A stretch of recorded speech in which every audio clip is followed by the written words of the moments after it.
लिहिलास रे? आता जे कडवं आहे त्याच्या मागचा अर्थ तुला माहित आहे? हे कडवं का लिहिलंय? नाही रे.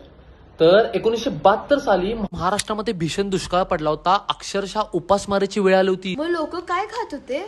तर सुकडी नावाचा लाल गहू भारतानं आयात केला होता. तो गहू अमेरिकेमध्ये जनावरांना खायला घालायचे. आणि आपण गणपती बाप्पांना तर तांदळाच्या मोदकाचा निवेद दाखवतोय. तर या गाण्यातून आपण गणपती बाप्पांना असं सांगतोय की तुला मी तांदळाच्या मोदकाचा निवेद आज दाखवू शकत नाही.